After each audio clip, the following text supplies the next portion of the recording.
Hello everyone, welcome to my channel let's learn life science. আমি প্রিয়াঙ্কা ঝা। আজকের এই ভিডিওতে এর আগে তোমাদের যে নাইট্রোজেন চক্রটা পড়িয়েছিলাম সেই নাইট্রোজেন চক্রের পার্ট 2 নিয়ে এসেছি।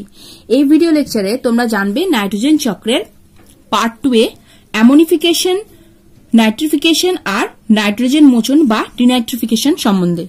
তার আগে বলে নি, এর আগের ভিডিওতে তোমরা নাইট্রোজেনের স্থিতিকরণ বা নাইট্রোজেন ফিক্সেশন সম্বন্ধে জেনেছিলে। সেখানে আমি বলেছিলাম যে নাইট্রোজেন ফিক্সেশন তিনটে পদ্ধতি, প্রাকৃতিক বা ন্যাচারাল নাইট্রোজেন ফিক্সেশন, আর আরেকটা কি ছিল জীবজ বা বায়োলজিক্যাল নাইট্রোজেন ফিক্সেশন, আর একটা ছিল সেটা হলো শিল্পজাত নাইট্রোজেন ফিক্সেশন বা শিল্পজাত নাইট্রোজেন সংবন্ধন বা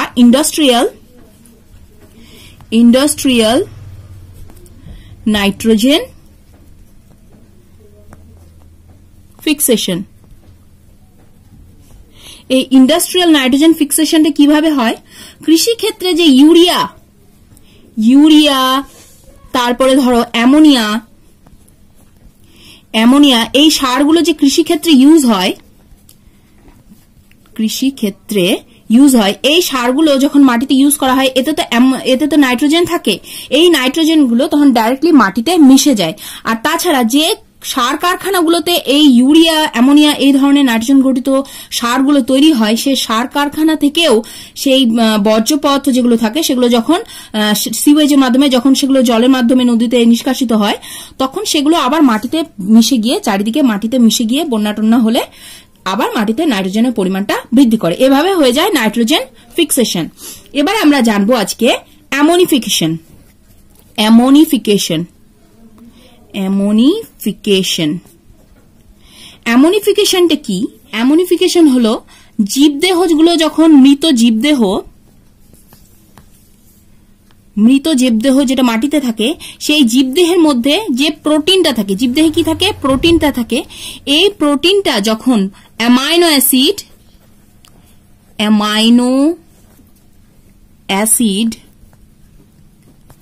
আর অ্যামাইনো অ্যাসিড এবং অ্যামোনিয়ায় পরিণত হয়, অ্যামোনিয়ায় যখন পরিণত হয় সেই ঘটনাটাকে বলবো অ্যামোনিফিকেশন। এই অ্যামোনিফিকেশনের জন্য কতগুলো অ্যামোনিফাইং ব্যাকটেরিয়ার প্রয়োজন হয়। এই অ্যামোনিফাইং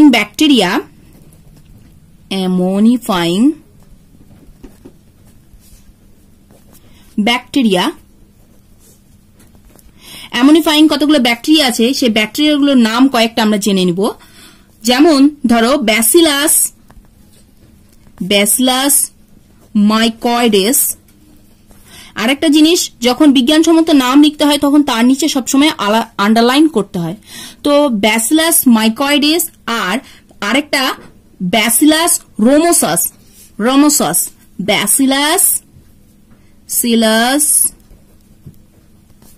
রামোসাস। এই ব্যাকটেরিয়াগুলো আছে, এই ব্যাকটেরিয়াগুলো কি করে? প্রোটিনটা যেটা থাকে, জীবদেহের প্রোটিন, সেই প্রোটিনটাকে প্রথমে অ্যামাইনো অ্যাসিডে পরিণত করবে। অ্যামাইনো অ্যাসিডে কনভার্ট করার পর তারপরে সেখান থেকে আবার অ্যামোনিয়ায় পরিণত হয়। এই যে প্রোটিনগুলোকে প্রথমে অ্যামাইনো অ্যাসিড তারপরে অ্যামোনিয়ায় পরিণত করে, এই পদ্ধতিটাকে বলা হয় অ্যামোনিফিকেশন। আর যে ব্যাকটেরিয়াগুলো এই পদ্ধতিতে হেল্প করে, যারা করে এই কাজটা, তাদেরকে বলা হয় অ্যামোনিফাইং ব্যাকটেরিয়া। এদের উদাহরণ ব্যাসিলাস মাইকয়েডেস আর ব্যাসিলাস রামোসাস। এবার আমরা যে অ্যামোনিয়াটা পেলাম, সেই অ্যামোনিয়ার থেকে যে নাইট্রেটে পরিণত হওয়ার পদ্ধতি আছে, সেই নাইট্রেটে পরিণত হওয়ার পদ্ধতিটাকে বলা হচ্ছে নাইট্রিফিকেশন।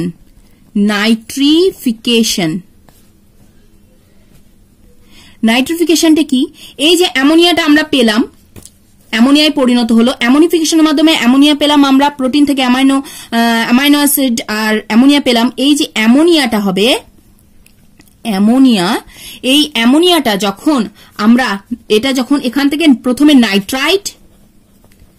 নাইট্রাইট যেটা হচ্ছে NO2 যৌগ, আর তারপরে কি হয়? নাইট্রেট যেটা হলো NO3 যৌগ। যখন নাইট্রাইট এবং নাইট্রেটে পরিণত করা যায় তখন সেই প্রসেসটাকে বলা হয় nitrification.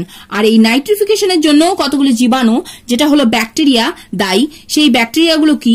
Nitrosomonas bacteria, Nitrosomonas bacteria. এই নাইট্রোসোমোনাস ব্যাকটেরিয়া কি করে? নাইট্রোসোমোনাস ব্যাকটেরিয়া অ্যামোনিয়া থেকে নাইট্রাইট তৈরি করে দেয়। অ্যামোনিয়া থেকে নাইট্রাইট তৈরি করতে সাহায্য করে নাইট্রোসোমোনাস ব্যাকটেরিয়া। আর আরেকটা ব্যাকটেরিয়া, সেটা হচ্ছে নাইট্রোব্যাক্টার, নাইট্রোব্যাক্টার। এই নাইট্রোব্যাক্টার ব্যাকটেরিয়া কি করে? নাইট্রোব্যাক্টার ব্যাকটেরিয়া আবার এই নাইট্রাইট যৌগটা যেটা থাকে, এই নাইট্রাইট যৌগ থেকে নাইট্রেটে পরিণত করতে সাহায্য করে কে? নাইট্রোব্যাক্টার। তাহলে নাইট্রিফিকেশনটা কি? অ্যামোনিয়া থেকে নাইট্রাইট আর নাইট্রেট যৌগ তৈরি হওয়ার পদ্ধতিটাকে বলা হয় নাইট্রিফিকেশন। তাহলে নাইট্রিফিকেশনের সময় অ্যামোনিয়া থেকে নাইট্রাইট যৌগ তৈরি করছে নাইট্রোসোমোনাস ব্যাকটেরিয়া। উদাহরণ একটা ব্যাকটেরিয়া, সেটা হচ্ছে নাইট্রোসোমোনাস ব্যাকটেরিয়া। যখন তোমাদের নাইট্রিফিকেশন করে এ ধরনের নাইট্রিফাইং ব্যাকটেরিয়ার উদাহরণ দাও, তখন তোমরা বলে দেবে নাইট্রোসোমোনাস ব্যাকটেরিয়া বা নাইট্রোব্যাক্টার।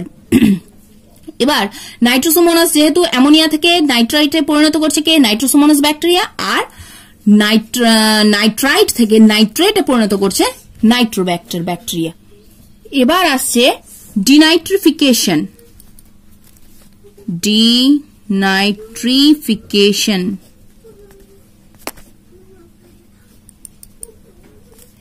ডিনাইট্রিফিকেশন বা নাইট্রোজেন মোচন।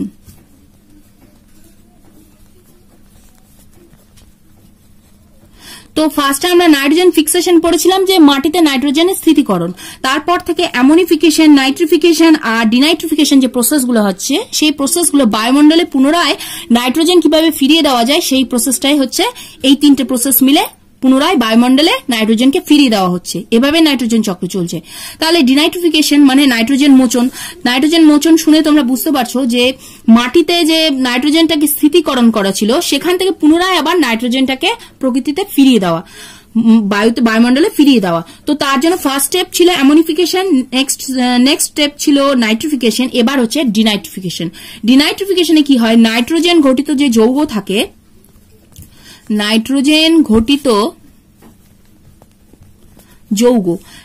ঘটিত যৌগ থেকে ডাইরেক্টলি কি হবে? নাইট্রোজেন সেটা কোথায় যাবে? বায়ুমণ্ডলে ফিরিয়ে দিবে, ফিরিয়ে দেয়। এবার এই পদ্ধতির জন্য কতগুলো ডিনাইট্রিফাইং জীবাণু বা ডিনাইট্রিফাইং ব্যাকটেরিয়ার প্রয়োজন হয়। সেই ডিনাইট্রিফাইং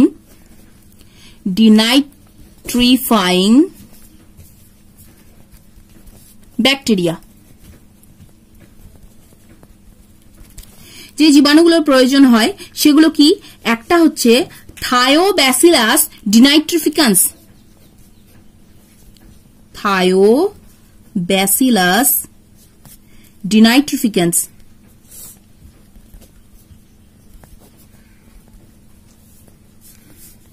তাহলে একটা ডিনাইট্রিফাইং ব্যাকটেরিয়ার উদাহরণ তোমরা বলে দিতে পারবে থায়োব্যাসিলাস ডিনাইট্রিফিকান্স। আর কি? সিউডোমোনাসও একটা ডিনাইট্রিফাইং ব্যাকটেরিয়া।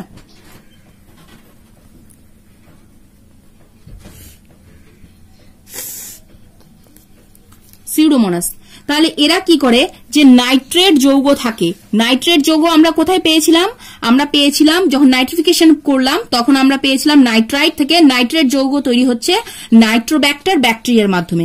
সেই নাইট্রোব্যাক্টার ব্যাকটেরিয়া যে নাইট্রেট যৌগ আমাদের দিয়েছিল, নাইট্রেট যৌগ, এই নাইট্রেট যৌগ থেকে এই ডিনাইট্রিফাইং ব্যাকটেরিয়া, এই যে থায়োব্যাসিলাস ডিনাইট্রিফিকান্স বা সিউডোমোনাস, এই ডিনাইট্রিফাইং, এরা কি? Denitrifying bacteria. এই ডিনাইট্রিফাইং ব্যাকটেরিয়াগুলো কি করে? এই নাইট্রেট যৌগ থেকে ডাইরেক্টলি তৈরি করে নাইট্রোজেন।